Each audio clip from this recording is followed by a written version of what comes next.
Michel Gurfi, bonjour, Boker Tov. Bonjour, Boker Tov. Merci d'être avec nous ce matin et nous vous sollicitons bien entendu autour de cette fameuse saga des deux élus démocrates américaines, Rashida Tlaib et Omar Elian, qui devaient venir en Israël, finalement ne vont pas venir, pas même Tlaib qui voulait venir rendre visite à sa grand-mère, qui finalement ne viendra pas. Cette saga qui place Israël, on va dire, dans une position, on va dire, assez difficile entre le marteau et l'enclume, le marteau de Donald Trump qui ne voulait pas de cette visite, l'enclume des démocrates américains qui peuvent d'une certaine manière pousser des cris de surprise face à l'attitude israélienne. Alors quel est l'aspect, qu'est-ce qui vous paraît le plus important dans cette affaire, au-delà, on va dire, de l'absence en fait de cette visite annulée de ces deux élus américaines? Je crois que sur le long terme, ce qui est vraiment à la fois révélateur et très inquiétant à propos de cette affaire, c'est l'attitude du Parti démocrate américain. Traditionnellement, aux États-Unis, c'était un atout important pour Israël.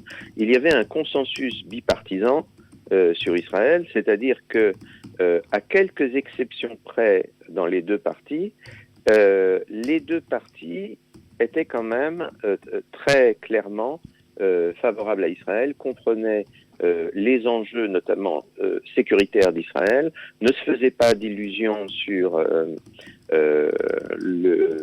les attaques, les soi-disant attaques contre la démocratie, des attaques contre Israël selon lesquelles Israël n'était pas un pays démocratique ou ne respectait pas les droits de l'homme. Donc il y avait un consensus assez important et c'était incontestablement une très bonne chose pour Israël et pour la position d'Israël aux États-Unis. Ce que nous voyons aujourd'hui, au-delà du fait que ce qu'on appelle le squad, c'est-à-dire je dirais presque l'escadron de ces 4 députés femmes d'extrême gauche et d'origine, on va dire, immigrée, dont font partie Rashida Tlaib et Ilhan Omar, ce qui frappe, c'est que le Parti démocrate, par la voix d'un certain nombre de représentants autorisés, et je pense d'abord à la présidente de la Chambre des représentants, Nancy Pelosi, ont finalement condamné Israël pour ne pas avoir permis à ces deux personnes de faire leur voyage comme elles l'entendaient.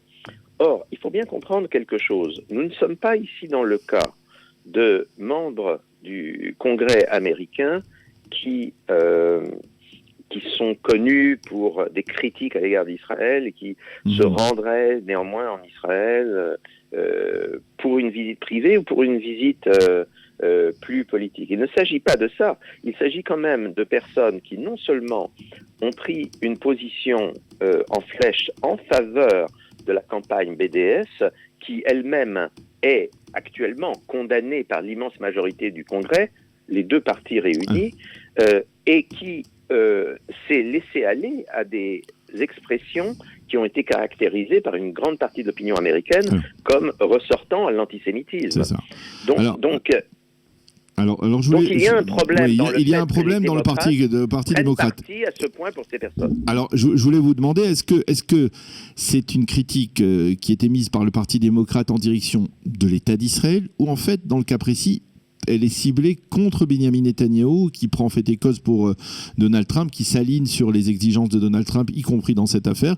Ou alors c'est donc une critique plus générale face à l'État d'Israël en tant que tel, de la part des démocrates? Écoutez, beaucoup d'observateurs, et notamment américains, et parmi ces observateurs, beaucoup de gens qui considèrent que garder un consensus bipartisan autour d'Israël est quelque chose de très important, donc qui considèrent que le fait que Israël, les gouvernements israéliens successifs aient de bonnes relations avec le Parti démocrate américain, c'est quelque chose de très important. Beaucoup de ces observateurs ont noté une dérive du Parti démocrate depuis quelque temps sur un grand nombre de sujets. Je prends par exemple un cas très intéressant, c'est que on voit désormais de plus en plus systématiquement les élus démocrates américains faire référence à la solution des deux États. Alors, cette fameuse solution des deux États, nous savons qu'elle est devenue, c'est devenu un mantra dans un pays comme la France, par exemple, dans la plupart des pays européens. Mais aux États-Unis, c'était quelque chose qui était énoncé de manière relativement nuancée. C'est-à-dire que, généralement, les Américains disaient, oui, il y a eu les accords d'Oslo, il y a eu ceci et cela, mais tout doit se faire par la négociation, et tant que la négociation se déroule, toutes les options sont ouvertes. C'était ce qui se disait jusqu'à il y a peu de temps, aussi bien chez les démocrates que chez les républicains. Nous voyons maintenant de plus en plus un alignement des démocrates américains sur la notion que, voilà, il y a une solution, c'est la solution des deux États. Le fait que cette solution, n'a jamais pu être mise en place, notamment à cause de l'extrémisme palestinien, le fait qu'il y a de nouvelles réalités qui peuvent aller dans d'autres directions et qui sont en train d'apparaître au Moyen-Orient, ceci n'a pas l'air de toucher désormais une partie très importante des démocrates américains. Il y a donc visiblement sur cette question-là une évolution, c'est l'évolution que nous avons pu connaître en France ou en Europe, une évolution où la gauche passe d'un soutien de gauche, mais tout de même d'un soutien très, très net et très affirmé à Israël en tant que démocratie, en tant que pays agressé, à une autre situation où on renvoie un peu dos à dos les Israéliens et les Palestiniens. C'est ça que veut dire deux États. Et enfin, on est en train de dériver vers on voit apparaître avec des élus comme Tlaib et Omar une troisième position beaucoup plus radicale. Nous avons connu la même radicalisation en Europe, où on soutient purement et simplement le nationalisme palestinien ou islamiste le plus radical. Alors, il y a tout de même, me semble-t-il, une différence entre ce qui se passe en Europe et aux États-Unis. C'est que en Europe, on peut dire qu'il y a une influence d'une forte population, d'une forte immigration musulmane. Est-ce qu'elle existe aussi aux États-Unis et qu'elle peut expliquer aussi l'attitude de ce parti, l'attitude, on va dire, de plus en plus tiède envers Israël du Parti démocrate? Alors, premièrement, il y a une communauté musulmane et une communauté moyenne-orientale qui se renforce aux États-Unis. Les chiffres ne sont pas extrêmement précis sur ces questions, mais on sait que c'est une question maintenant d'années pour que les communautés d'origine musulmane ne rattrape numériquement la communauté juive américaine. Et peut-être pas pour l'instant en influence, mais déjà en termes électoraux. Alors, Deuxièmement, ce qui est plus important, voilà, c'est que les États-Unis fonctionnent. Voilà, je voulais vous demander aussi par rapport à la communauté, puisque vous en parliez, la communauté juive américaine. Est-ce que ce refroidissement, ce virage, on va dire à gauche du Parti démocrate, est-ce qu'elle suscite des inquiétudes de la part de la communauté juive américaine qui traditionnellement est plus majoritairement plus démocrate que républicaine? Est-ce qu'elle fait par exemple basculer une partie des juifs américains vers les républicains ou pas encore? Pas encore pour l'instant. Et alors il faut comprendre en fait ce qui se passe. Ce qui se passe, c'est que quand on dit la communauté juive américaine, on désigne aujourd'hui au moins 3 groupes sociologiques qui sont extrêmement différents les uns des autres. Nous avons d'abord une première catégorie, on peut appeler ça les seniors. Oui. Les seniors, c'est-à-dire ce sont les juifs américains qui sont âgés on va dire, de plus de 60 ans. Et on vit vieux aux États-Unis en général, on vit vieux dans la communauté juive américaine.